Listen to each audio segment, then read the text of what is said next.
All right, so welcome to our May alumni panel event. We have a panelist of one this evening, which is excellent. So welcome to everybody who is physically here, and welcome to everybody on our live stream, hopefully watching and enjoying this evening's presentation. So, would you read from the computer? Nope, I'm all right. All right, so this evening we are very happy and we welcome Chef Deb Cantrell. She is an executive chef, senior certified personal chef, dietary consultant, and sought-after public speaker and mentor to culinary professionals who has worked with celebrities such as Glenn Beck, Vernon Wells, and Gita Sidhu-Rab. She specializes in helping those facing food allergies, food sensitivities, and or specific dietary requirements due to disease or other medical diagnosis. And she has created a customized meal delivery business and facilitates food sensitivity testing through a global online education as part of her culinary medicine offerings. Trained at the Culinary Business Academy, the Fort Worth Culinary Institute, and the Culinary Institute of America, Deb is a senior certified professional chef, a boutique caterer, and she is also the proprietor of her mentoring and coaching program, which is designed specifically for chefs focused on business growth. So, this evening, she is going to be presenting to us a culinary business blueprint for a successful business. So, what she's going to do is really walk us through how to be, as a culinary professional, an empowered professional, so that you can have a successful business without, as I like to say, shortchanging yourself. Yes, do not underestimate the power of what you know to be a successful business person, all right? As chefs, we often think of ourselves as just cooking, and the business part is very scary, can be very frustrating, can be sort of banging your head against a wall, and Deb is going to walk us through quite a bit of that. So please help me welcome Deb Cantrell.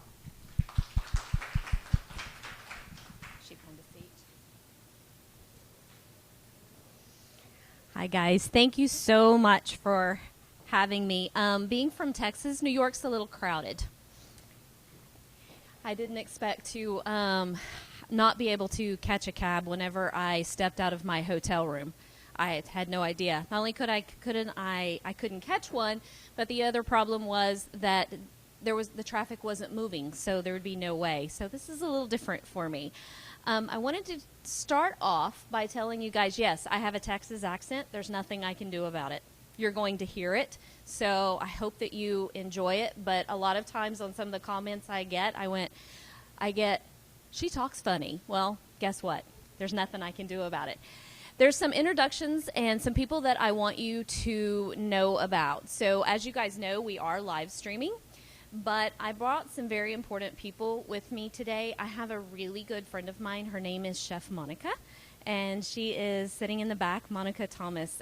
She is a as I like to say, seasoned chef. She's been in business for a very long time, and she's actually going to give you guys another spin on questions. So toward the end, I'm going to invite her to come up here because I know that you guys will have a lot of questions as well, so that you kind of get two different opinions. The other person that's here is Anise Jackson, and she is actually part of the United States Personal Chef Association, which I've been a part of now for 14 years. And the United States Personal Chef Association has been instrumental in helping me along the path of being a personal chef. I do so much more than personal chefs, but it's not something that I could ever do. I couldn't have ever have done it without them. Some of the things that I'm going to present to you guys, just so you know, some of you guys will agree, some of you guys will disagree with it. It may be something against what you've totally heard, or it may be something that I may be spot on with what you know to be true. What I'm going to present to you guys is this. I've been in business now for over 13 years, and I've had 5 other culinary businesses. And this is what has worked for me. Now, I'm going to try to vary that a little bit, especially whenever you guys ask questions. And I'll do the very best that I can, especially since I have chefs that are all over the country that I work with all the time in their businesses. So I'll try to bring that to the table as well. Again, right information for everyone. And the other thing I want you to do is I actually want you to keep your cell phones on. In fact, I want you to keep your cell phones out, okay? Because we're going to do something with that here just a little bit later. And you would also be surprised at what everybody's ringtone can tell you about them. So at the end is going to be a Q&A. That's one of the reasons that you have the cards in your hand, which I think that you guys already know about. Okay.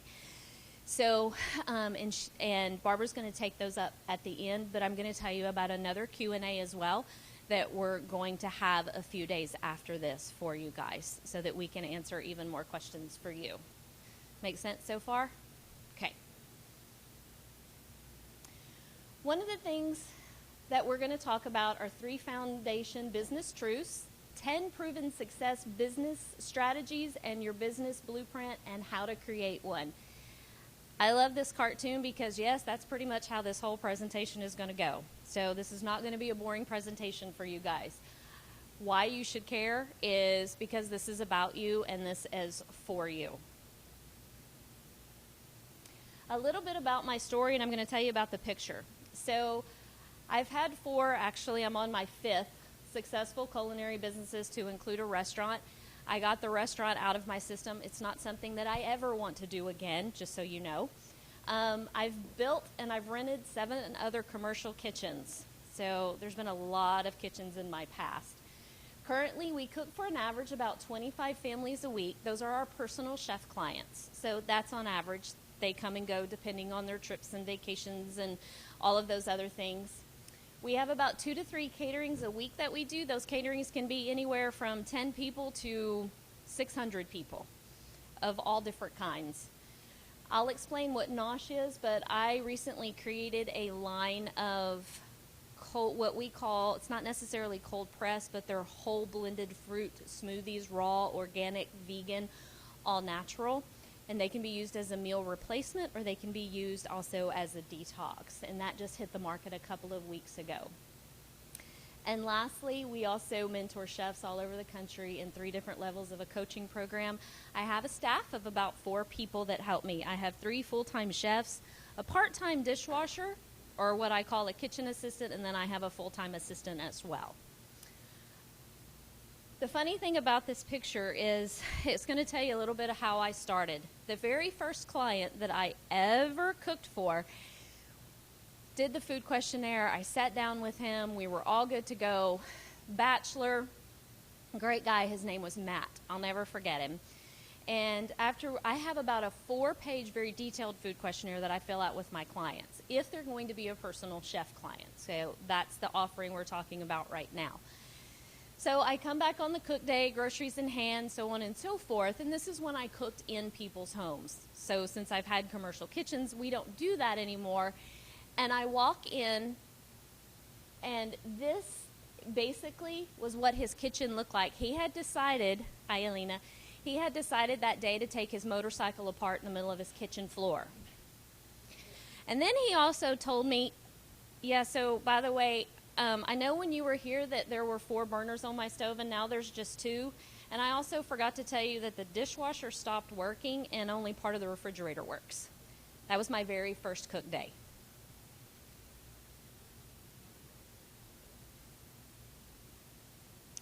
What I want for you, I have gained a ton of experience with a lot of mistakes. My mistakes equaled money. I have lost a lot of money because I've made a lot of mistakes. Because in case you guys don't know, what's happened is in culinary school, they teach you to be chefs, but there's not many schools that also teach you how to run a business. It's not their fault, they just don't have time because they need to teach you to be really great chefs. So what I noticed was happening across the country is these culinary schools would produce these really great chefs. They'd fling open their doors and nobody would come. So that's one thing that I want to change for you guys. I want to help you avoid making those same mistakes that I did. And what I want to do is I want to accelerate your path and teach you how to share your talents. And what I mean by that is your talents with the world is because what I'm about to talk to you about is why each one of you is more than just a chef. You became a chef, yes, because you love food. Maybe you became a chef because you want to heal people. Maybe you became a chef just because you want to make money. All of those are perfectly fine.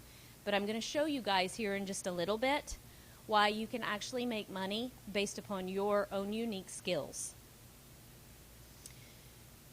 I thought this picture was really, really great because, man, have I jumped over a lot of hurdles.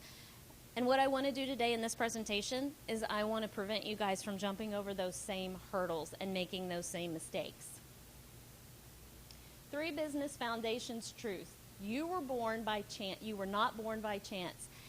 Actually, this is such a cool slide because there was only a 1 in 400 trillionth of a chance that you were born. Let me explain that.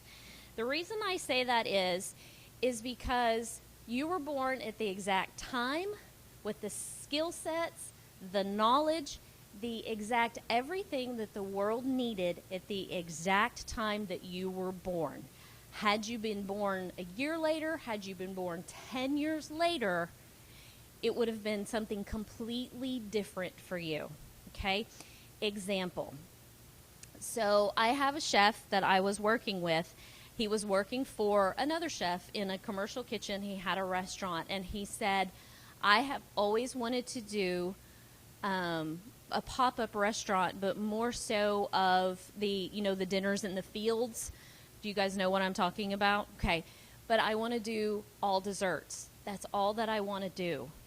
And what had happened with that is I sat down with him, and he was kind of in a rural part of the country. And he says, but I want to celebrate the farmers too. And I said, why don't you do milk pairings with what you're doing?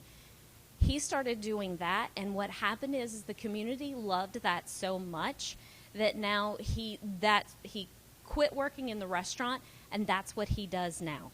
So I know that each one of you as chefs, you became a chef because of your love of food, but there was still something in particular when you became a chef that you said, I want to do X with my food. Okay? Can you shake your head yes? Is that the reason? Yeah. I see a lot of light bulbs going on because what happens is there's a lot of people that can cook, but what is it that you want to do with your food that makes you unique? That's the reason you were born. That's the reason you were put on this earth. It's the reason why you're not laying carpet or you're not a doctor. You were meant to be a chef and do that thing that keeps nagging you. Okay? You have to give that gift to the world. Not giving that gift to the world means that the world is minus that particular talent, that particular gift that you were put here for. I had no idea when I started out that I was going to heal people through food. I thought I was just going to stay home with my kids and cook for a few people. I had no idea. The world needs the exact skill set that you already possess. The thing about it is, everything that you need is inside of you right now.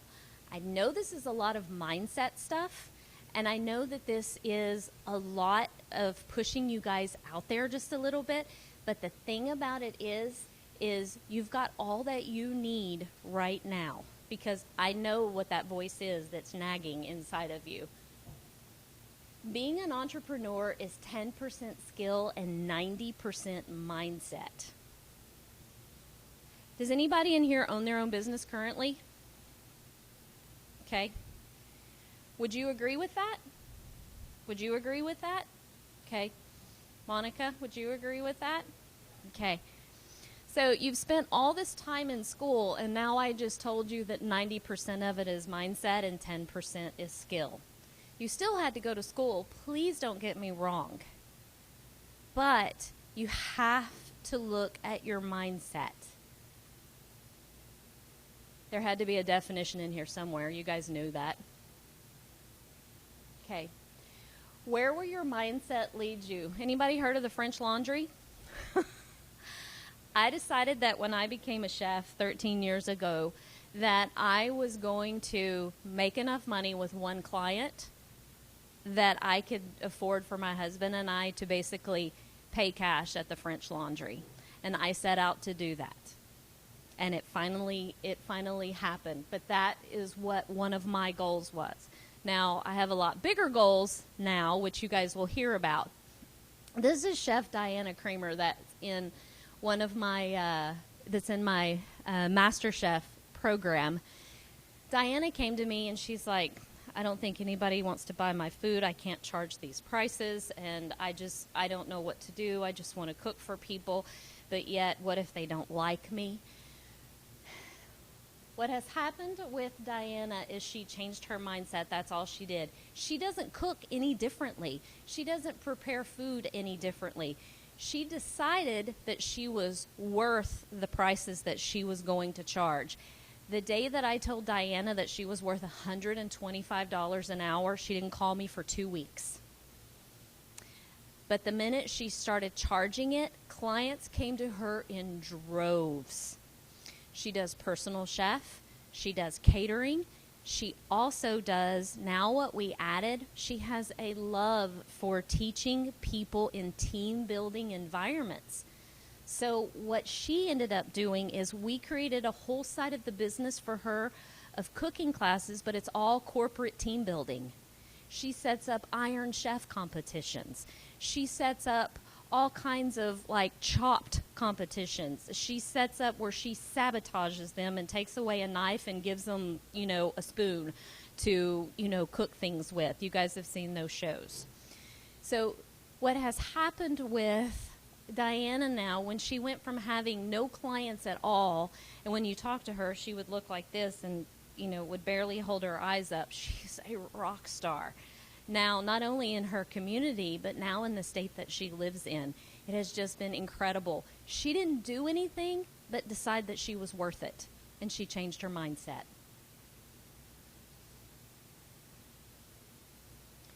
Push yourself beyond what you think you're capable of. You want clients coming to you for the service you provide and not the price, okay? I know that many of you are sitting out there going, yeah, but if I charge that amount, then they're going to go someplace else. But the chef down the road only charges $35 an hour. How can I charge? One of the things I need you to understand is what I said at the very beginning of this presentation. What were you put on this earth to do? It will matter. It will matter. It will set you apart from all the other chefs out there. You've got to keep this in mind. Saying no is okay. How many of you guys would just be horrified if you got your first client and all of a sudden you realized that you were just going to be basically a servant to them? They were not going to appreciate what you did, and they had you rendering fat from a rabbit. And the water that you could use was only from a glass jar. That's it. And you can only cook with celery and shallots from a particular store. Unfortunately, it's a true story. But would you keep that client? And would you be okay with standing up for yourself and saying, I don't think so? Because the emotional energy that client would take you would be so much worse. Your dollars per hour at that point would literally go down. Does it scare anybody to say no to a client? Yeah. No. Because you've been in business. You understand the emotional toll that takes on you. Push yourself beyond what you think you're capable of. There's something that I tell chefs that I work with quite a bit is if it doesn't nauseate you and make you want to throw up, I'm probably not supposed to say throw up in a kitchen, but still, if it nauseates you and makes you want to throw up, then it's probably big enough, and you need to go ahead and do it. Okay? I know that scares a lot of you guys too, but honestly, it's the truth. If you're not getting to this point of being comfortable with really being uncomfortable, then you're not thinking big enough. Okay? You're not putting yourself out there enough. Love what you do with all your heart and your soul. This particular chef, her name is Chef Sandra. Chef Sandra loves gardening. She loves vegetables. She loves teaching people about canning and preserving. So if you think about Chef Sandra, do you see colors like black and gold? Or do you see colors like red and green and purple? Okay? Chef Sandra's logo was gold and black. And it said Sandra Serving. Even when she'd say it, she'd be like, it's Sandra Serving. We finally got her to the point to where we changed her entire concept. She thought that she had to be a personal chef. She thought that she had to cater because that's what chefs do is we cater or we work in a restaurant. What happened with Sandra is this. She was put on this earth to teach people how to garden, to teach people how to can, and to teach people how to preserve. Okay? That's what she was here for, and she knew it. But she was trying to fit in a box that she thought she was supposed to be put in because that's what chefs are supposed to do. What happened with Sandra is we changed her logo and the name of her business to Fresh from the Gardens. And now she teaches canning and cooking classes in different places. But not only that, we videoed each one of those, and now they're on a shopping cart on her website. Okay? So she can make money in her sleep. People can purchase packages of them. She can do all of those different things like that. She doesn't have to stand in a kitchen and cook for someone that she doesn't really want to cook for. Is this making sense? Okay?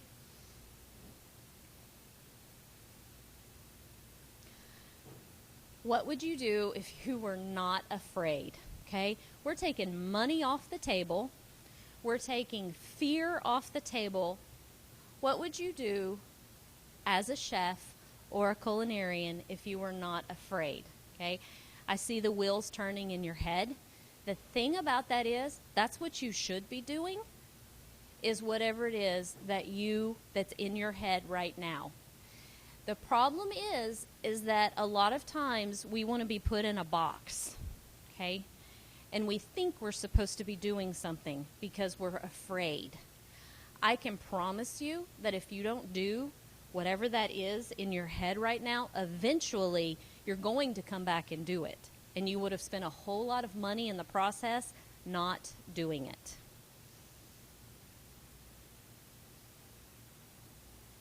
You have to make decisions based upon where you want to be and not where you are now. Okay? If where you are right now is you've graduated and you have 1 or 2 clients and you don't know where the other clients are going to come from, or you're working in someone else's kitchen and you just think there is absolutely no way that I am ever going to be able to create X, whatever your X is. The problem with that is, this was a very hard lesson to learn, and I had a business coach that taught me this, is that if you will make decisions, and yes, sometimes it involves spending money, but if you will make decisions as if you are already there and not where you are right now. Does that make sense? So, let me explain that a little further. If you want, let me go back.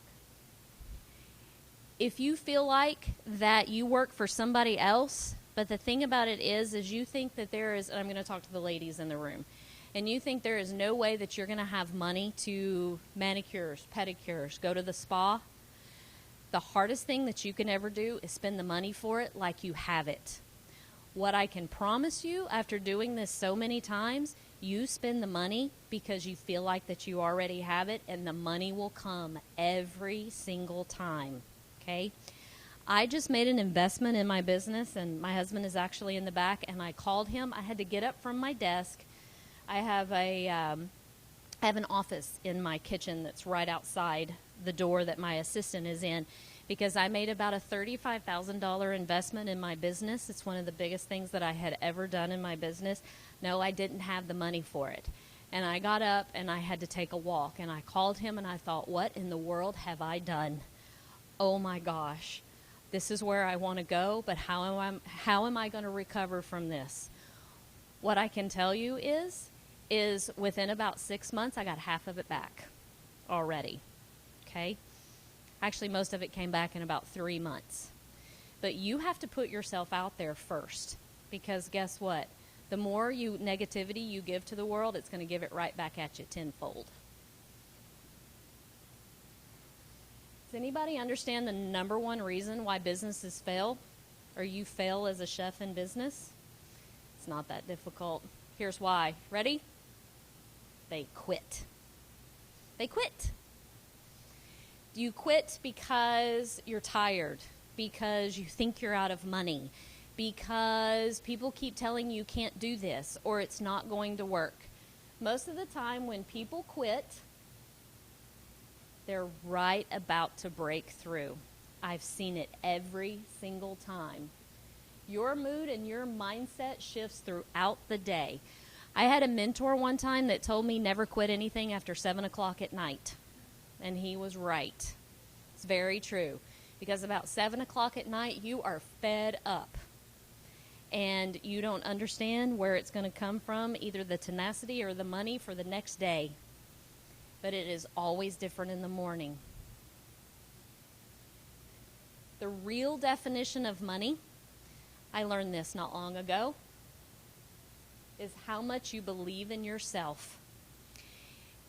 If you're with a client, whether you cater, do cooking classes, do milk pairings, you teach people how to can, you run a restaurant, whatever it is that you do, if your client says no to what you wanted to charge them, it's because you didn't sell the value and you don't believe enough in yourself in order to do it. Make sense? Okay? That's the real definition of money. If you believe that you can get that price, that will come out. You have to love what you do.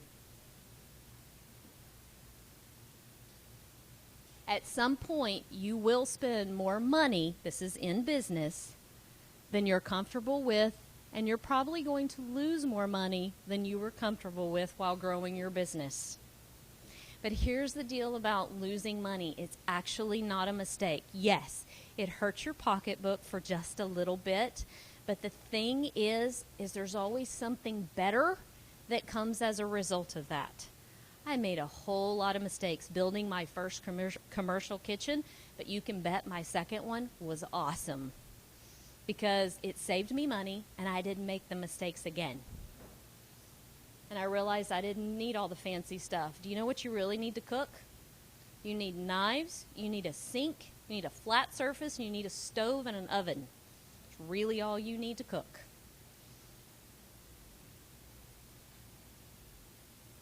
Your why. Successful business owners must know their why.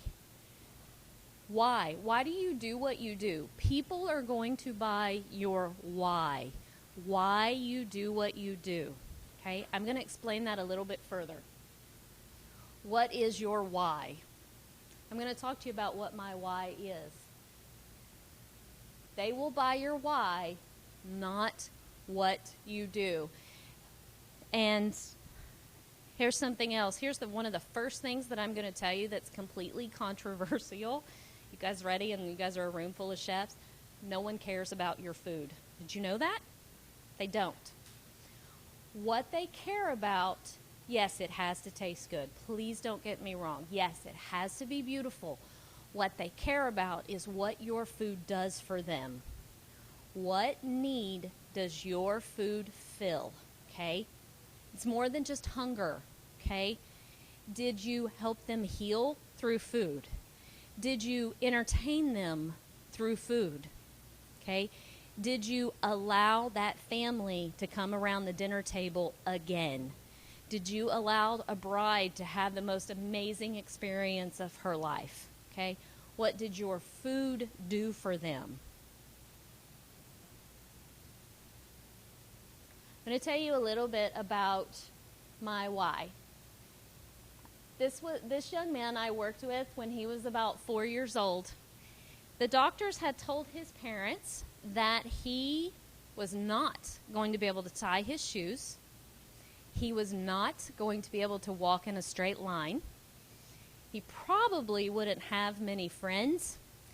And he probably wouldn't make very good grades. Okay, this is Spencer.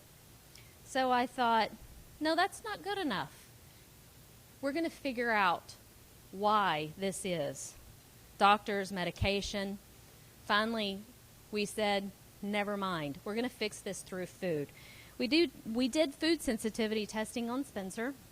Now, they did tell us that he had high-functioning autism or severe ADHD. I don't like labels much, so whatever. We did food sensitivity testing on him and come to find out, intolerant to all kinds of things. Gluten, dairy, soy, and eggs were the big ones. Okay? We did one thing with Spencer. We changed Spencer's diet completely. We took all those things away that his body didn't tolerate anymore, pulled him off of medication, and we fed him very cleanly, organic. We used food as his medicine. Spencer, a little bit older than this today, starts on the football team, straight A student. As you can tell, he can march in a straight line. One thing, it was food. I have seen, and I'm here to tell you, I have seen cancer reversed. I have seen all kinds of illnesses go away through food. Spencer is my why, and Spencer is my son.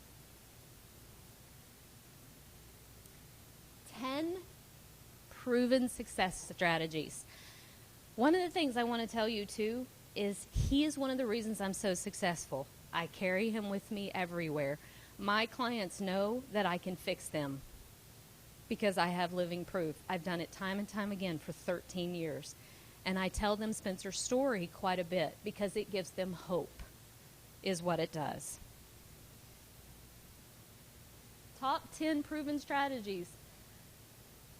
Focus on sales every day. Has anybody ever heard that before? Okay. It doesn't sound like very much fun, but what did I just explain to you guys? It's not really about selling. If you have a gift to share, it will come out of you. Okay? Your why and your gifts. Okay? It's not really about that. If you're offering truly what you were put on this earth to do, people will buy without you even trying. You are all marketers that happen to sell food. If you decide to go in a culinary business of any kind, just like somebody that works in a flower shop, he or she is a marketer that happens to sell flowers. Has anybody heard of the word brand? Brand, and brand.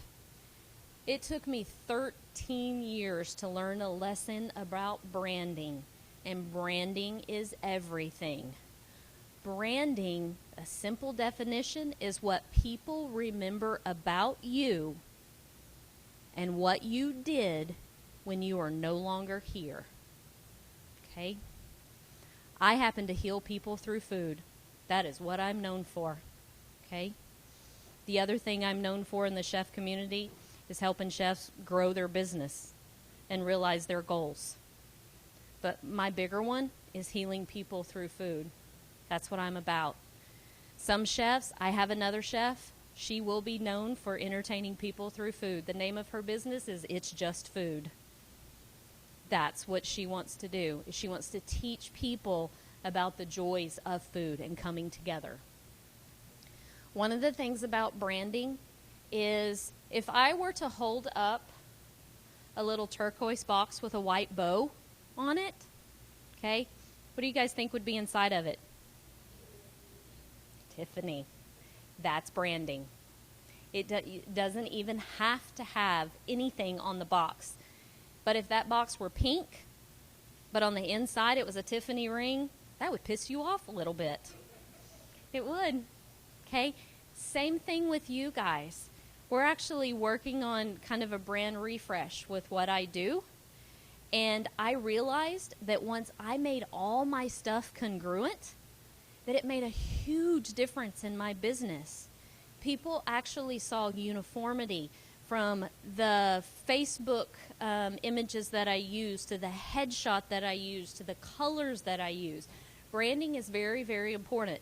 During the Super Bowl, anybody watch the Super Bowl in here? Okay. There was a commercial with a bunch of Clydesdales and a puppy. I don't know if you know it. They never said Budweiser. Ever. The words never came up. No one ever talked. That's how important branding is. It doesn't matter how big or small you are. It doesn't matter at all. It's about branding.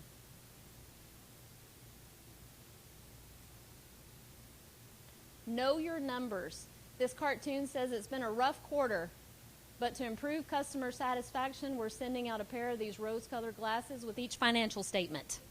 Okay?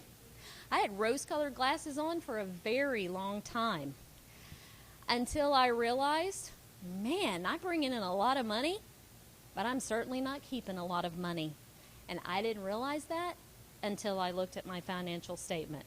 I look at it probably twice a week because it would be surprising what you find in there. Incredibly important. This is I would say this is the number one reason why a lot of people are not successful in business, is because they don't have a clue what their numbers look like. Hire the right team. This is going to surprise you, and it's also going to scare you a little bit. If you charge $100, let's just say you're a chef and you broke down your per serving or your per hour price, and it's $100 for easy math, okay? If you're doing something that you can pay someone $10 an hour to do, I don't know what it is in New York, but an assistant, high school student, whatever, because they know IT a whole lot better than you probably do, unless you're an IT professional. My 12-year-old daughter does. If you are doing something that you can pay someone $10 an hour to do, you just lost $90. Now I know what's in your head. Well, I didn't have the $90 to begin with to pay her in anyway. The thing about it is you did. Once you get this concept, what happens is your business will grow exponentially as soon as you hire help. There is a statistic out there that says that people that hire help within the first 90 days of being in business make it to $1 million 3 times faster than the average business owner. Okay? Does that make sense? Okay? It is a little bit hard to grasp because even as entrepreneurs, we are so used to doing it all ourselves. There's nobody that can cook like me. There's nobody that can talk to my clients like me. There is nobody that can do it like me. I had that thought process for a long time. But here's something. What if they cook better than you? Everybody's probably going to leave now. But I'm serious. What if they cook better than you? What if they talk to your clients better than you? What if they can get far more business than you? Okay? You're going to make so much more money, but so much more time for yourself as well once you can get this concept. I don't care if you charge $50 an hour.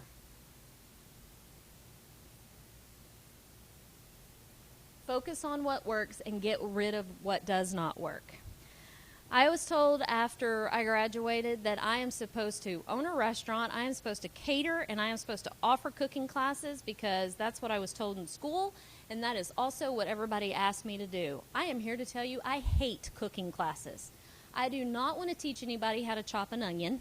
I do not want to teach anybody about mother sauces. I want to teach people how to substitute to live a healthier and better life. Okay? My website, even the one that I have now, is in the process of being completely redone. I'm taking half of my offerings away. Okay?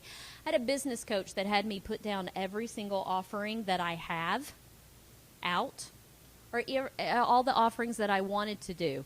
She had me put the dollar amount that I make per month, multiplied it times 12, and to see how much I made each and every year at the end of that year.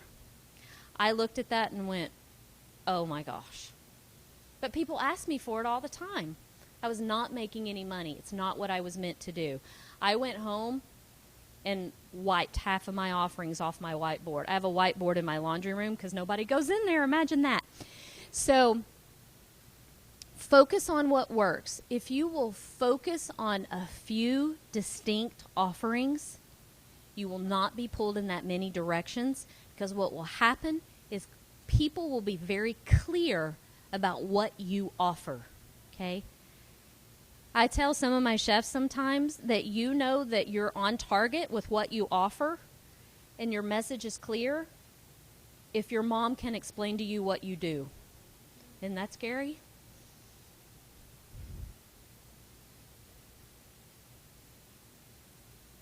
The more clear you are on your offerings, more clarity for the client. Okay? How many of you stumble whenever somebody says, "Oh, what do you do? You're a chef. What do you do?" Better one yet, who do you work for? That makes me really mad. But who do what do you do? Well, I cook for a bunch of people and it's customized and, I bring all this. No, nobody cares. That is not what you do. What do you do? What we do is we prepare food for people that want to eat healthier or have a special dietary needs. I help chefs grow their business based upon their own dreams. And now we have a line of blended smoothies. That's what we do. It's not a long, drawn-out process. What does In-N-Out do? What does Starbucks do? Now do you understand? What do you do? Pick it and master that. Plan your daily agenda ahead of time. I'm going to tell you now, I'm supposed to say this, but I don't do this. But I completely understand how important planning is. I am that person that jumps off and develops their wings on their way down because I don't want to hit bottom. That's how I plan my day. That's just me. Would my life be a whole lot better if I planned? Yes. Now, what I do and very deliberate about is I focus in 2 90-minute stints a day. Now, a lot of entrepreneurs have ADD. A lot of chefs have ADD. Unless you bake, then you don't. But I don't bake. So now you know. But if you will set a timer to work on one thing for 90 minutes, I challenge you to do that to see if you can actually do it. Just one thing. Don't send a text. Don't send an email. Work on that one thing. Mm-hmm. Anybody know the true definition of an inbox? Because this is one of the biggest sabotagers. I'm about to surprise you. It's called other people's crap. Your inbox is full of nothing but what other people need from you and want you to do. Okay? That's the true definition of an inbox. Recognize you're a priority and take care of yourself. I would be completely remiss in this whole presentation if I didn't tell you how important it is. Running a business, being a chef, whether you work for yourself or somebody else, you cannot be your best for the people that you work for, regardless if it's another chef or your clients, if you are not taking care of yourself. Okay? Easier said than done. Completely get it. This is actually from the book called The Big Leap. Have you guys heard of that book?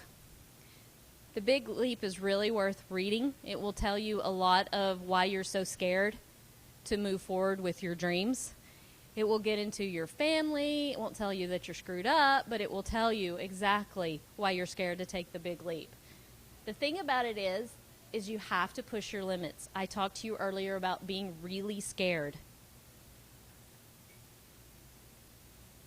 When you multiply your efforts, it has exponential results. Go after what you want in 3 different ways. I heard this one time. Everybody heard of Franklin Covey? You know, the planners and all those other things. This was the Franklin of Franklin and Covey. I was listening to him speak one time, and he said what made him truly successful in business is that he did it in 3 different ways. If he wanted a client, he emailed them, he called them, and he sent them something. When he was after his wife, he sent her flowers, he sent her a handwritten note, and then he also sent her chocolates. Okay? If I want something, then I go after it in 3 different ways. If there's a particular client that I'm wanting, I go after them in 3 different ways. I go see them, I email them, I send a card, I'll even follow up with a phone call. There's something about the power of 3. Not charging enough for the services you provide. This helped me to realize what I truly need to charge. Here's a quick story. So there was a family that had a squeaky floorboard. They had several people that came in and tried to fix that floorboard. People came in with glue, they came in with nails, they came in with other boards, they came in with equipment, no one could fix it. A really old carpenter came in, he walked over, and he hit one of the boards, and it fixed his squeak. The family was then sent a bill for $100. But what it said on the bill was $1 for the nail, for $99 for knowing where to hit. Okay? The prices that you charge have nothing to do with that moment in time. The prices that you charge are the history that got you to that moment. What is your history? Is it that you spent money at culinary school? Is it that you lost a lot of clients trying to get to where you are? Is it that you traveled the world to give your clients more experience? What got you to that point is the prices that you charge. Okay? And I'm going to go into a little bit more about that coming up. But not charging enough for the services that you provide. And I know what's in your head. Well, how do I know how much I'm supposed to charge? We're going to work on some of that too, okay? Anybody heard of a PIA? Okay. Let go of clients that are pain in the asses. Let go of them. It's okay. Don't take clients out of desperation. If you leave here today and there's only one thing that you hear, is this. If you take clients out of desperation because you're desperate for money, you're desperate for clients, you're desperate for pick it, you will always have to take clients out of desperation. Always. That's the precedent that you set, and then that's what you put out into the world. Desperation. You change your mindset and you charge what you're worth, you will have the clients that come your way that are willing to pay you for what you're worth. Okay? Does that make sense? Okay.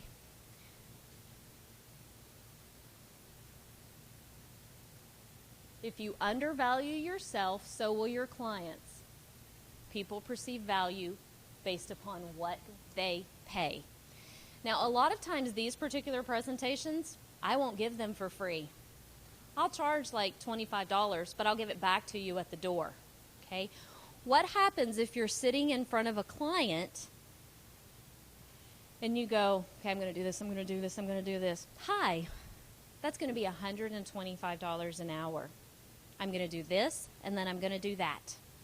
You're going to have the most amazing experience ever. I'm going to show up.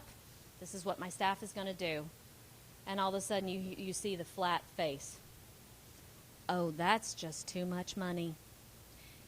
The last thing that you need to do at this point is start backpedaling. Oh, well, if it's more comfortable, I can do $100 an hour. Do you think that you still have the same credibility with that client? You just lost credibility with that client. It's the same thing if you were going to have a swimming pool built at your house and you called them because this particular company has a great reputation. And all of a sudden, whenever you were just thinking about, when they gave you the price, they start going, oh, well, we could always like drop our price and we could do this. Now all of a sudden, what happened in your mind about the credibility of that particular swimming pool company? You're thinking, oh no, this is not what I thought was going to happen. It's the same thing with you. There's no difference. You will teach people how to treat you. If you undervalue yourself, your clients will too. There's a really good example of this in the catering world. One of my chefs, I have a private chef program where I have a couple of chefs that just work one-on-one with me. And he said, Deb, I really don't know if I should take this. Now, this is a high-end caterer. This is a very boutique caterer. He's not making, sandwiches. He's not doing things. We're flying in caviar, and we're bringing in like molecular gastronomy type of catering person. And he said, I need the money. And they want to pay me, $15, and they want to pay me $15 a head for X. When it should have been closer to double that. And I said, here's what's going to happen. The people at that party are going to eat your food. They're going to think that you're amazing. It's going to get around that you need to be hired. Okay? So as soon as those people hire you and you give them your price, they're going to go, oh, I can't afford you. Because what happens is the people that get invited to a party where it's about $15 a head, that's about what they can pay for catering. Not many times do you get people invited to a party that can pay $75 or so a head, okay? Like hangs out with like. Now all of a sudden he's upsetting a lot of people because he went ahead and took it, and now they're calling him and go, well, why can't you do it for 15? You did it for such and such. He says, well, that's not what I do. Well, you did do it. Okay, makes sense? If your base per person price starts at $75 a person, $35 a person, whatever it is for you, then keep it there. As soon as you compromise, you'll get clients that want you to compromise. It's a vicious cycle.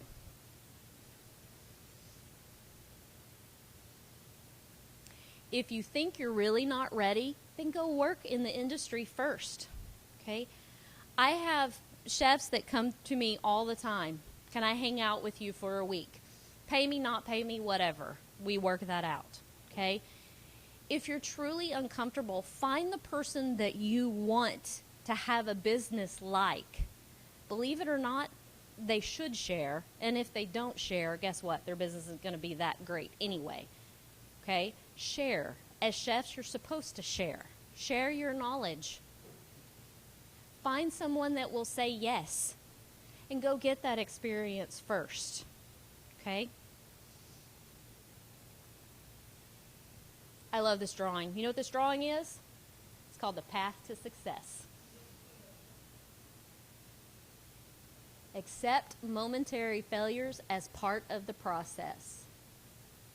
The road to success is not a straight line. And it's not how many times you get knocked down, it's how many times you get back up. I could tell you just about everything it took for me to get here today, but I'm not going to. But everything that has happened, I'm here, okay? My business coach that originally taught me all this, I had to buy 3 plane tickets to get to her because of all kinds of screw-ups. And that was within an hour period of time. But because I did is the reason that I learned so much, and it catapulted my business. Okay? There's always going to be roadblocks. I promise you. The bigger you get and the more you put yourself out there, the bigger the roadblocks.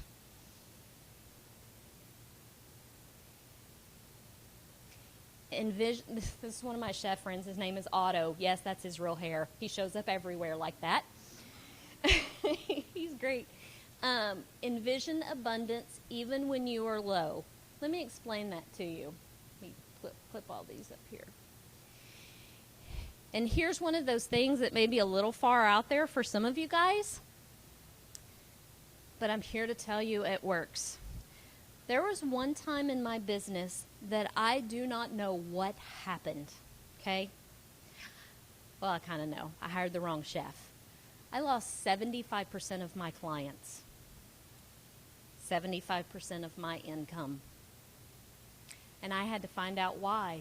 But no one was, I followed up. They died, lost a job, moved, didn't want the service anymore, whatever. It just happened. The thing about it is one of the things my business coach told me is that if you stress about money, it's going to create less money. Whatever it is that you put out in the world that you don't want, that is what's going to happen.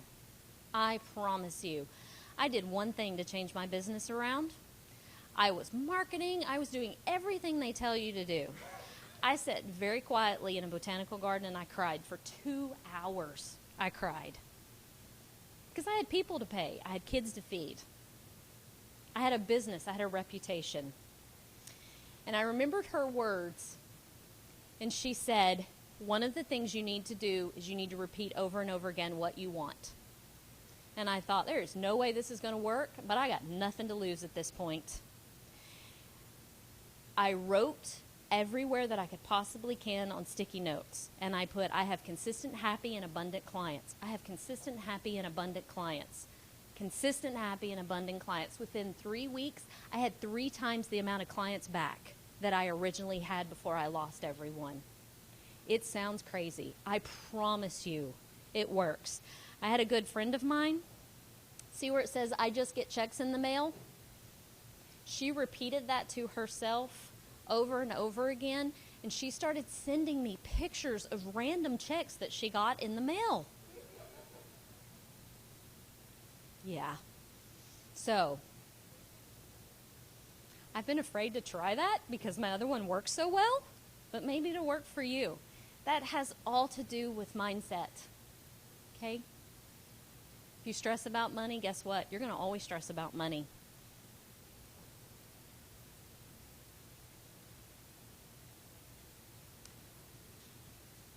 What we're going to talk about is a business blueprint or your foundations. Why you need a business blueprint and how to create one. Okay?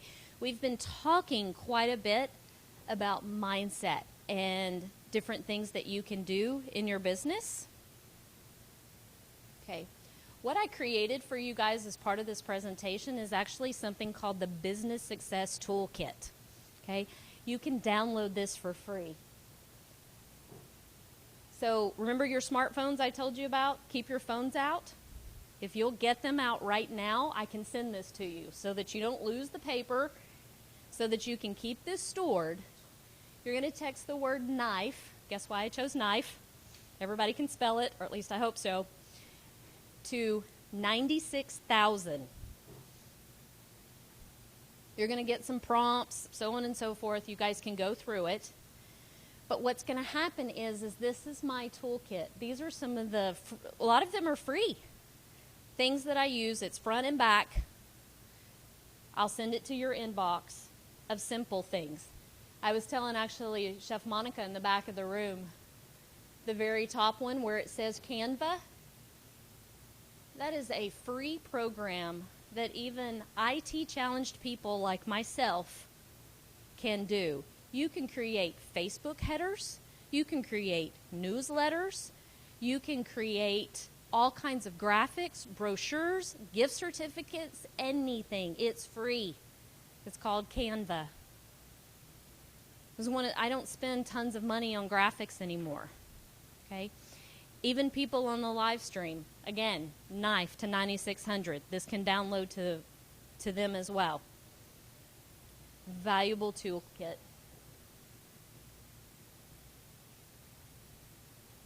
Free download. Would this be helpful to you guys? Yeah? Okay. Even if you don't have a business right now and you're thinking about it, just keep it. These are all the things that I use.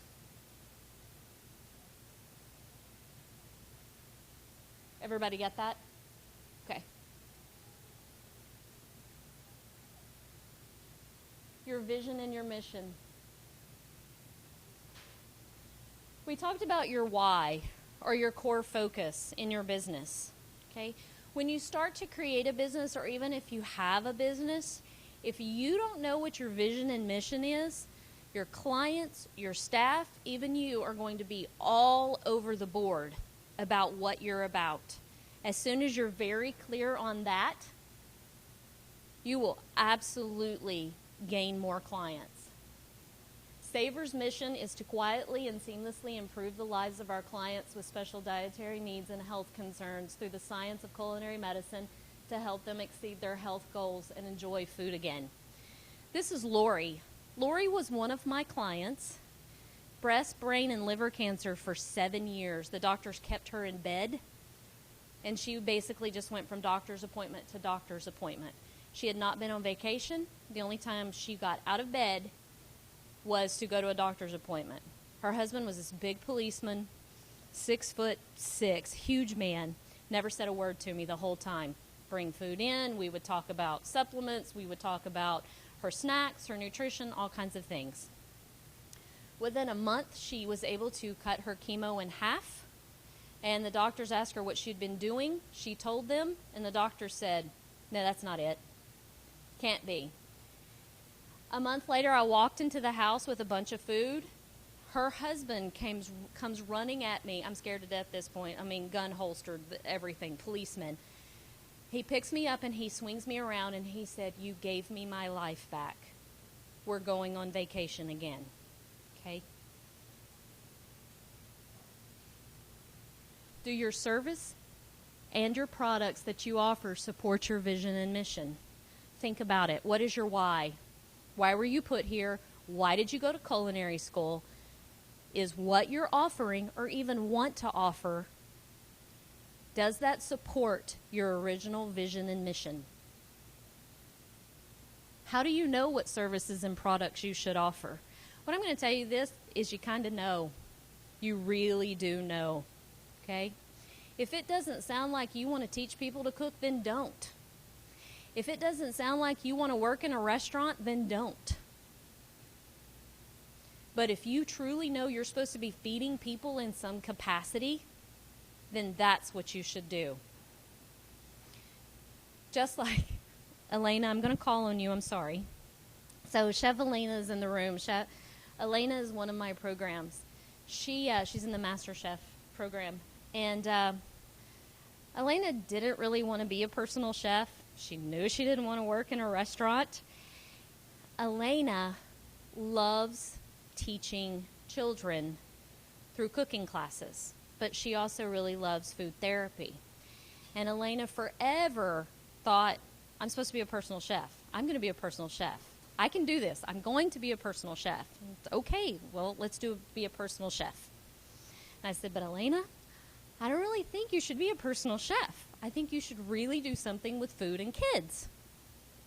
And you guys may or may not know Elena, but then Elena is pregnant too, and I'm like, kids, you should really do something around kids. She finally decided, I don't really want to do the personal chef thing. I want to do cooking classes for kids. Now what has happened? How many cooking classes?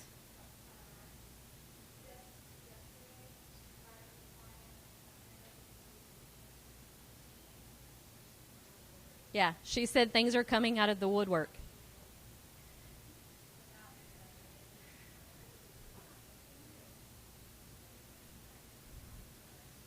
Her vision and mission. She's finally living what she is supposed to be doing.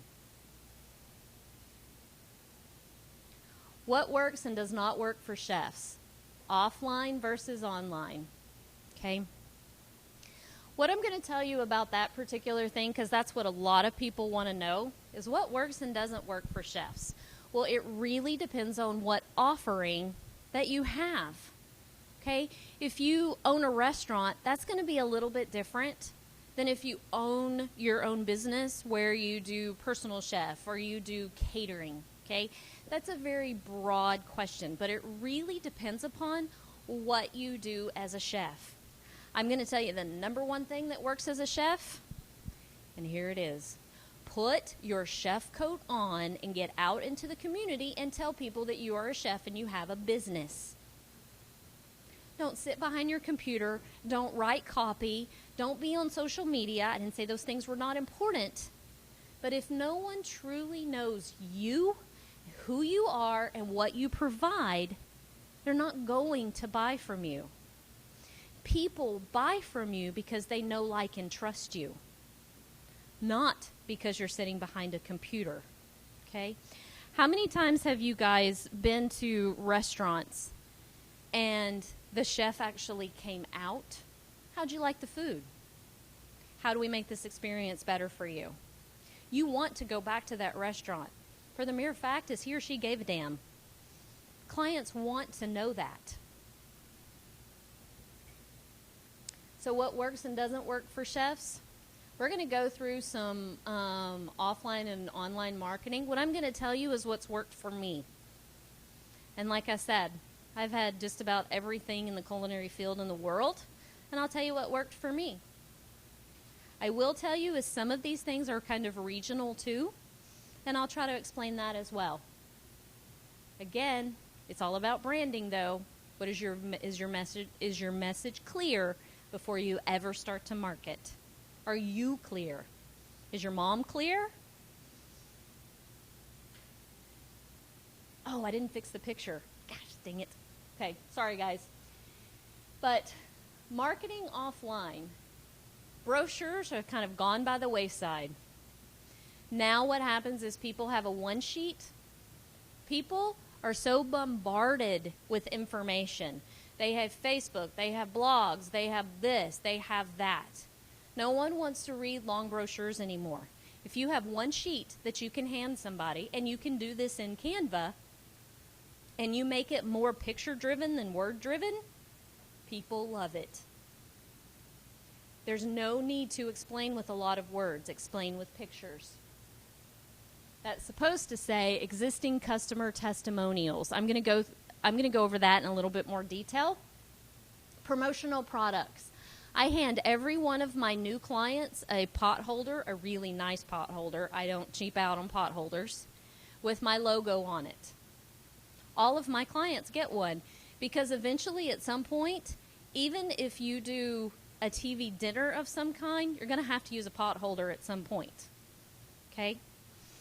It doesn't cost me that much money. Mobile billboard. This is the Savor Mobile. People see this driving all over town. My chefs drive this. I have gotten more business off of this, and it's branded well as also, than I have doing a lot of other things. We're always at the grocery store. We're at Restaurant Depot. We're at Pick Something where chefs go. Okay? They see this. Now, if somebody drives bad, I hear about that too, and I've also gotten a lot of offers for dates, but that's going to happen too before you do this. Speaking. Who likes to speak? Anybody? Hands? Some of you guys didn't really want to raise your hands. This is my number one way to get clients. Why is that? Well, how many of you are in here? And I'm standing here. I'm the only one you guys are listening to. Okay? When you do traditional marketing, you don't know who's listening to you. You guys showed up to hear this stuff. Okay? I do a presentation to professional women's groups called Your Bottom Line, How Food Nutrition Affects Your Assets, asses in quotations. Okay? What I do as a result of that is we talk about food sensitivity testing. I do that as part of my company, okay, because we work with a lot of special dietary needs and medically necessary diets, okay? From that, I sell everything from personal chef services to nutritional consultations. Speaking, number one way. Let me tell you a little bit how I'm using this speaking today, just so you guys know. So I had a video guy that came. Gary is in the back. This is what I'm going to do. I'm having him videotape this, and I'm having him give me raw footage. Where's this raw footage going to live? Well, it can live on a video on my website. It can live as a speaker's reel ahead of time to go in front of me if I want to speak, to introduce people to me and why I want to speak. It can be put on social media. It can be... We can do a number of different things with this because it's digital. That's the reason that he's here, okay? I don't care necessarily what I look like, and I don't care about necessarily for me to watch this back. I want it for the footage, because people, if they can see you, then what will happen is they'll buy from you if they get to know you. Importance of video. Martina's in the back taking pictures. Here's why. I had her come take pictures because now what's going to happen is those pictures are going to go on my website. Those pictures are going to go on social media. It lends credibility to what you do, okay? I have great pictures of my food too, don't get me wrong. But people want to know the hands that prepared that food. Make sense? Okay. Networking. Put your chef coat on, get out, tell people what you do. Don't be afraid. Tons of networking groups out there. Google them. There's a ton of them. Joint ventures. This is a little bit hard to see. I just kind of wanted to put the 2 pieces of paper up there just to kind of get your wheels turning on joint ventures. What is a joint venture? You partner with someone that has the same target market that you do. Let me explain. The first one is a holistic doctor in the area that I live in. Okay, I teamed up with her, and we did a series of presentations for a cancer treatment center where we live. Okay, she talked a lot about nutrition. I talked about things like small meals throughout the day, caregiver support, things to bring the body more into an alkaline state. Okay, but what happened, in the beauty of that, is it's not necessarily the presentation that we gave. There were some people that showed up. But here's the reason I wanted to do it. It was a free presentation, okay? It wasn't about the presentation. I have a list of about 3,000 people that I market to for food. I call it Get Food to People, okay? She has a list of Dr. Ridley has a list of about 4,000 people that she works with. She's a holistic doctor. I sent stuff out to my list. Hey, we're doing this presentation. Dr. Ridley's so great. Here's her website, blah, blah, blah, blah, blah. And she sent stuff out to her list. So now what happened?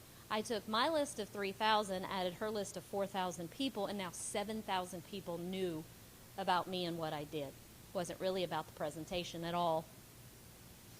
The other one, olive oil company. We did an event at his olive oil store. He has the most amazing olive oils. Again, light hors d'oeuvres, olive oil tastings, very small layout as far as food. Not a big budget at all. Didn't have to be. List of 3,000 names. I had a list of 3,000 names. They saw us together on all the social media.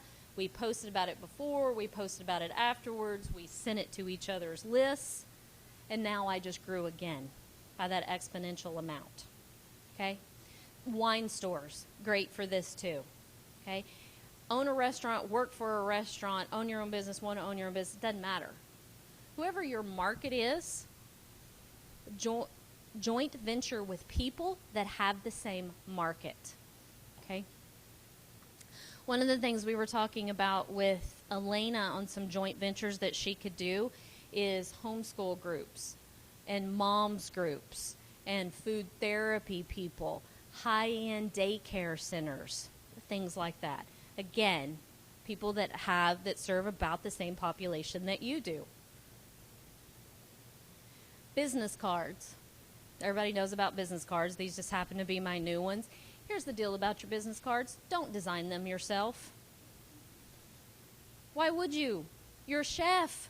You're not a graphic artist. Do not design them yourself. And please don't buy cards that are perforated and you tear off either. Okay?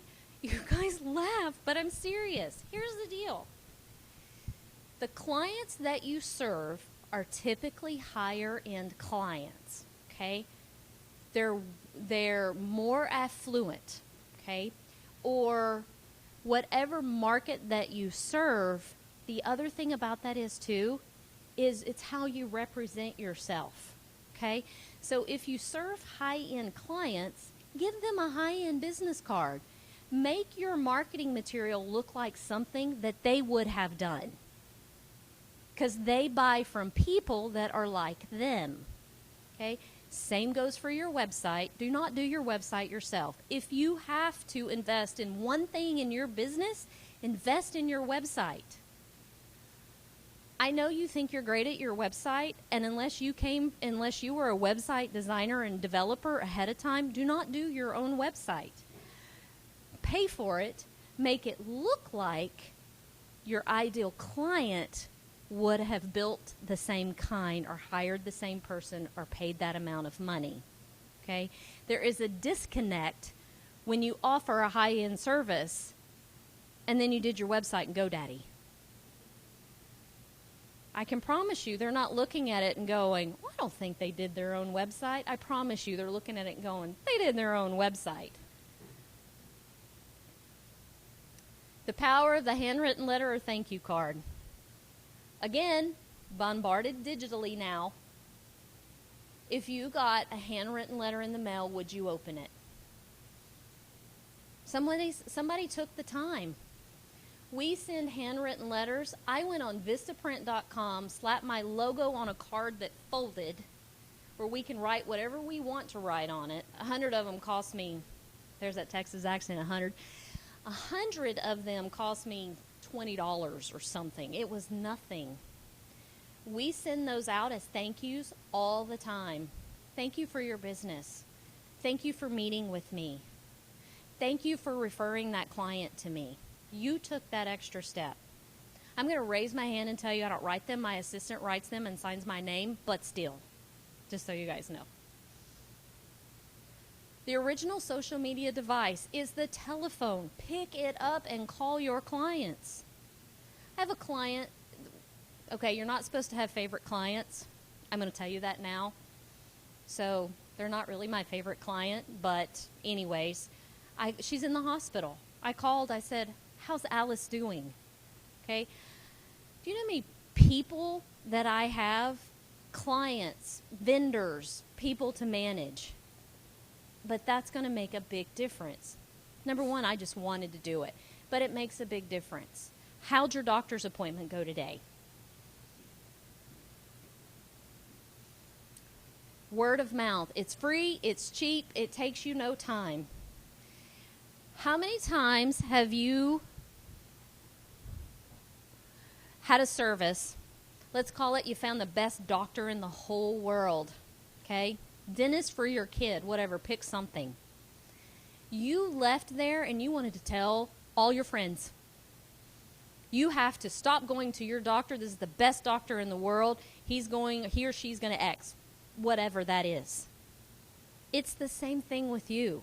When you provide a service for a client, they want to tell other people about you. Believe it or not. It sounds kind of strange because the chefs were like, okay, well, I don't really want to push myself on them. You're not pushing yourself. Ask them, do you have any friends or family members that would like the same service? But ask them when they are just so ecstatic about what you did after a catering event, after a great meal. The other thing I do is whip out my smartphone, too, and say, here's a video. Can you just say that on video? And they're like, sure. I'm like, just say what you said. Very easy to do. One of the things, mastermind group. The chef programs that I run are mastermind groups, so you learn from chefs all over the country. Well, guess what? I'm in a mastermind group of other business owners all over the country. You can do that for free. Do not grab all chefs. Grab other people that are successful business owners. The people in my mastermind group, she owns a Pilates and bar studio. The other one is a dating and relationship coach. The other is a branding person. You're going to learn more from them than you will somebody in your own profession. Okay? Do it for free. Community exposure. Free presentation, sponsor a team, charity event. I do a ton of charity events. Okay? But here's what happens with charity events. Hey, Deb, will you give us a gift certificate for X? Whatever the X is, whatever it is you offer. I say, absolutely I will, but here's the requirements for it. I get the list, the contact information of everyone that bid on it, okay? And then what happens is I have to be on stage to present it. This cannot be part of a silent auction, okay? So they put a name with a face. Most of the time they don't ever call it in anyway.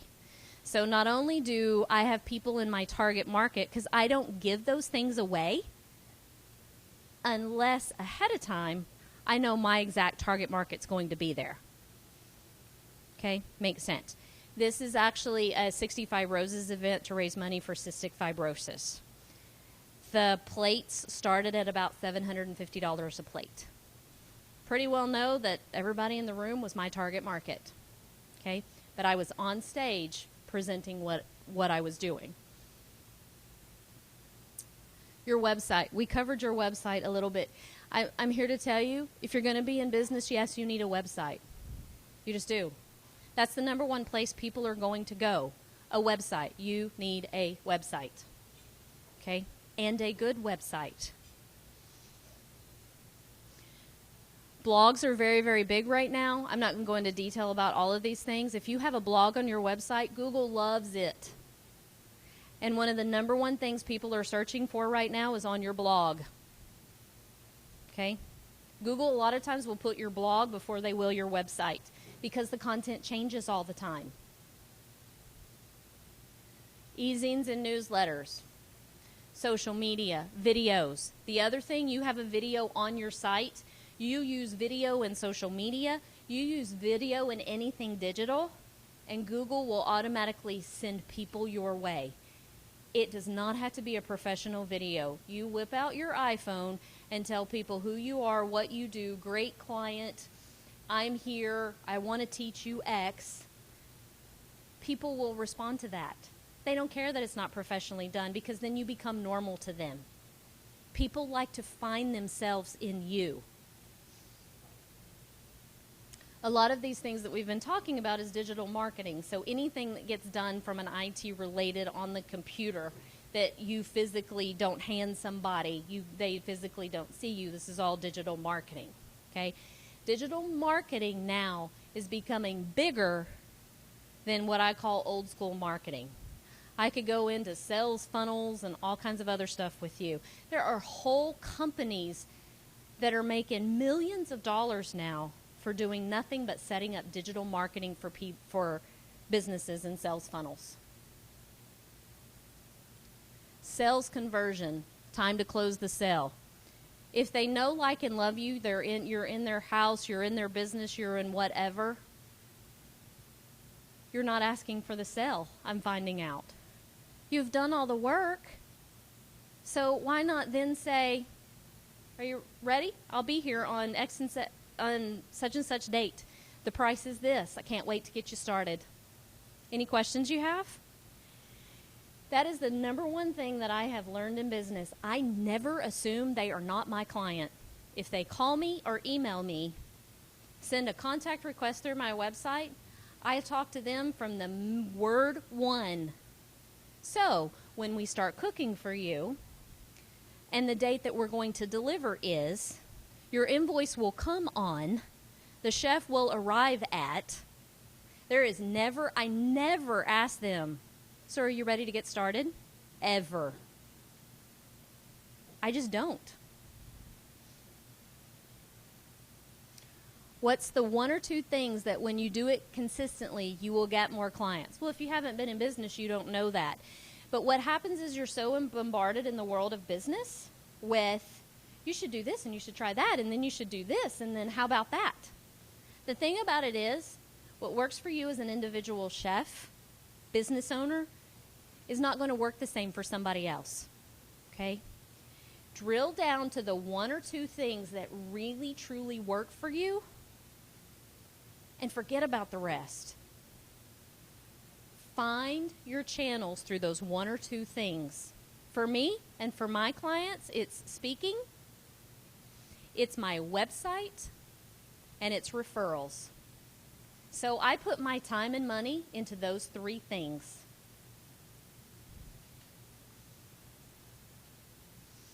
One of the things that I have learned is that whenever I first sit down with a client, whether it's a catering client personal chef client, culinary medicine client, pick it. I talk to them. The first thing I ask them is, what do you need from me? What are your goals? How is this service going to make your life better? They start pouring out their heart. I get to eat together as a family again. I get to go on vacation. I get to not feel guilty about the food that I'm feeding my family. Those are some of the things that you'll hear.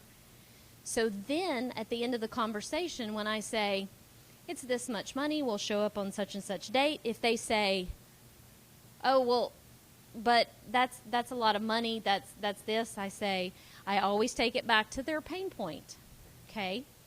So you originally told me that this service will fix, and I read it back to them, point by point. What questions do you have? If this service will fix all of that, and you just told me that it will, and I'm sitting in front of you, what questions can I answer for you? Then I usually get, oh. There's been a couple of times whenever I've had to say, well, what you've been currently doing is probably working pretty well for you, so maybe you should keep doing that. And they're like, oh, well, it's not working for me. Okay, so what now? This is going to fix it. Oh, okay, can we try it for a week? Sure, we can try it for a week. Get them to tell you at the very beginning why they need you there. Even if it's a catered event for a wedding, get them to tell you, I want really great food that's going to wow my guest. I want some of these family recipes, and I am scared to death that the food is going to suck. Most of you guys know about customer care. I've talked to you that business boils down to relationships. I have a policy in my business that we respond to our clients, potential clients, our current clients within 24 hours. I don't put it off, if at all possible, to the next day. Okay? If they're a new client and they want to start services, think of it this way. What happens if you had a water leak in your house and you called 3 plumbers and the first 2 did not call you back, but the third one said, I'll be there in 20 minutes? Would you then call other plumbers? No, you had your pain point fixed. There's no point in it. Same thing with you. Call them back first. We give gifts to our clients probably about every other week. We give gifts to our clients. If I do a catering, it's a higher end catering, I give them a gift as a thank you. Bottle of wine, flowers, chocolates, whatever. My personal chef clients, we give really cool fruit. Pick something. We make them amazing granola. If we screw up, we own up. No one on my staff is allowed to blame anything on anybody other than just say, I'm sorry, how can I make it better for you? We screwed up.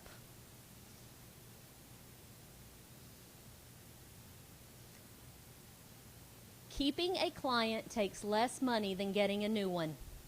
Take really good care of your clients. This is my team. Team support is very important when you get to the point that you feel like you want a team, number 1. You feel like you need a team, number 2. Take really good care. I sent them all for pedicures. It does take a whole village to run your business. The thing about it is you don't necessarily have to hire a whole team. Think about who your team is now. Do you have a virtual assistant? Do you have a mom that helps you? Do you have a bookkeeper? Do you have a mentor? Do you have somebody that does your website? That's your team. You're not alone. Just appreciate them if they do a really good job. And does everyone, even your bookkeeper or whoever it is that you use, understand your mission and vision? Because if they get it, they'll do a much better job for you. Testimonials and case studies. Really, really important. This is one of the clients I've been working with for a while. This is Glenn Beck. I worked with him for, I guess, a period of about 6 months. He and his private chef, a lot of severe special dietary needs. When we were done, I said, can I have a testimonial? I want a video testimonial. Can I have that? It took me 3 months of calling his office every other day to get this appointment with him. But I finally got this appointment with him. Not only did he give me a video testimonial about my services and what we were able to do for him, he also gave me a testimonial for a book I'm writing for chefs. I'll tell you guys about that too. It's about the business of being a chef. And we talked about that as well. But I asked for it. That's all I did was I asked. Just testimonials. But imagine if you were to read this bottom one. It's amazing how different she is. We're so grateful we called you and for your help. Our family is seeing my real mom for the first time in 10 years.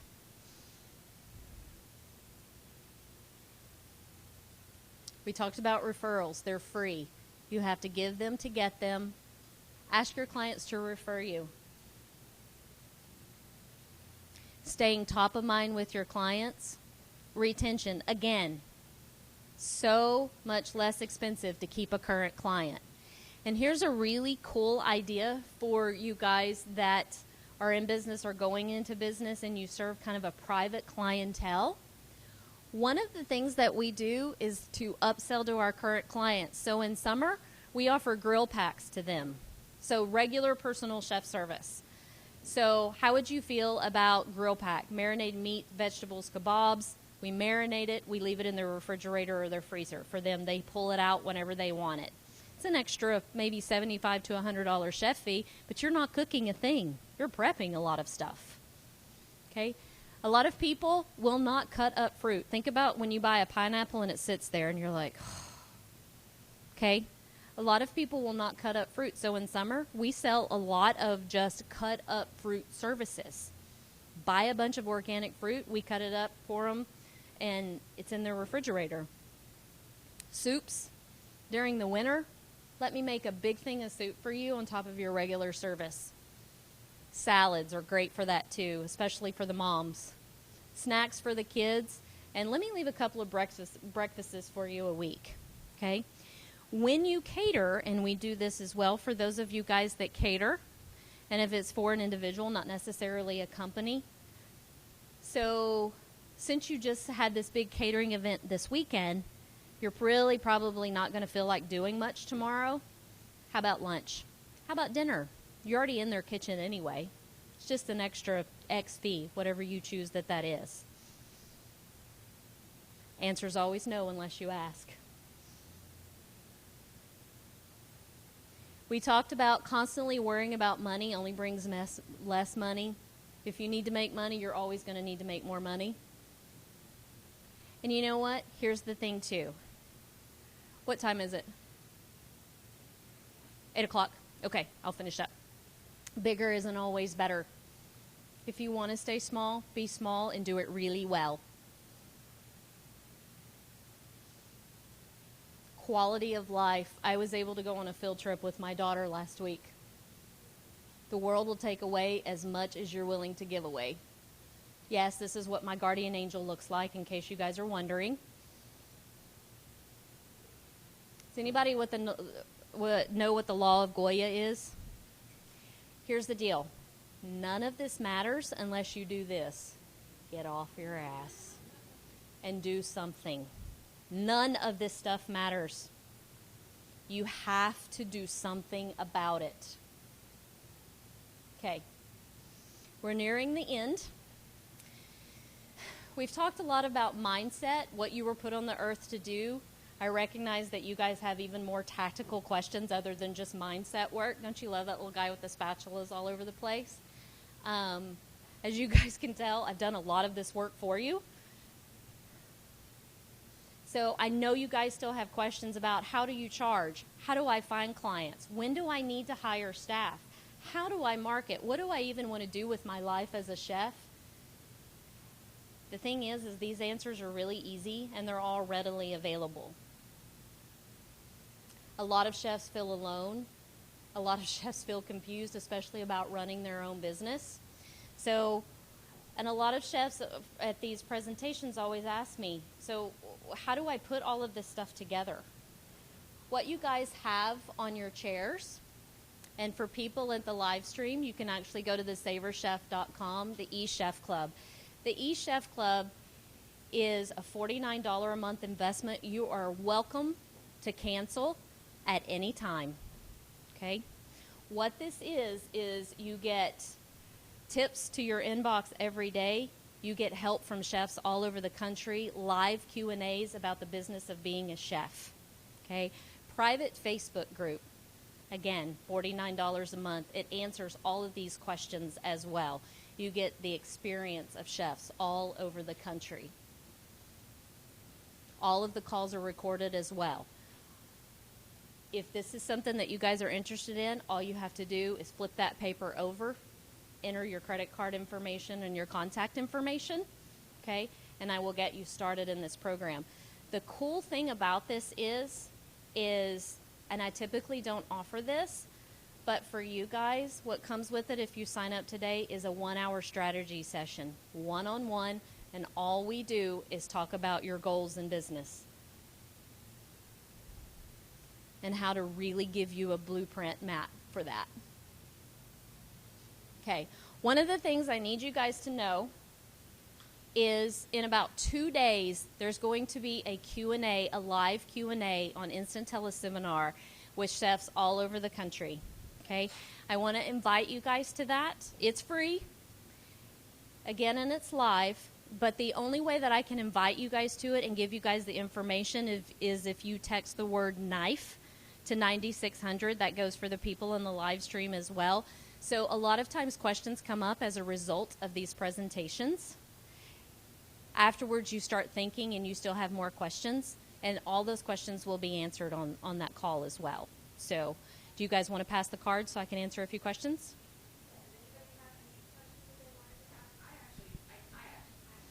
Okay.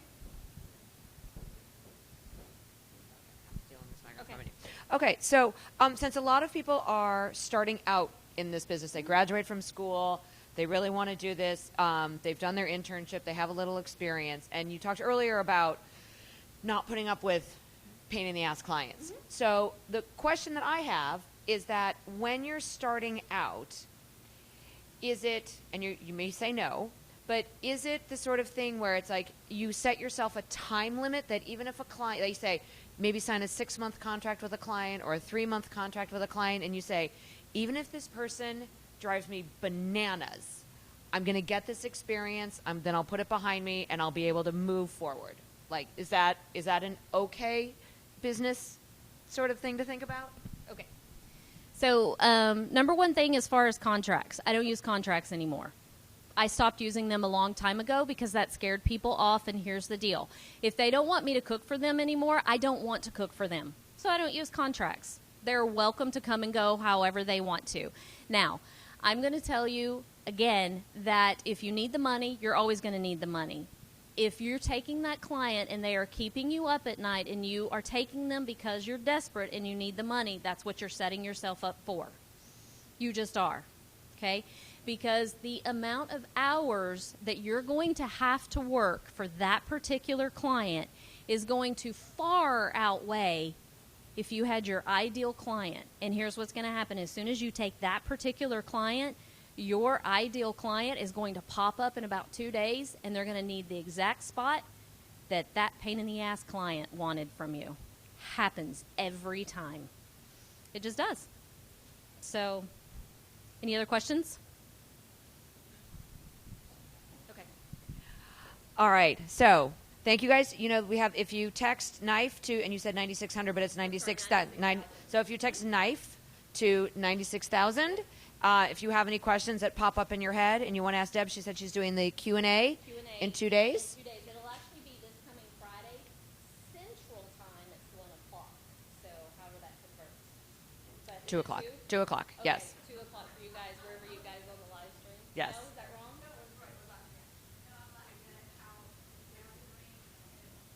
Yes. Yeah, I'll screw up the time zone every time. Yes. But yeah, that's a live. Okay, so if any questions come up between now and then, absolutely great. So Deb, thank you very much. You're welcome. Thank you, everybody, for coming. Thank you, live stream audience. I'm going to turn you off now. Thank you. I really appreciate it.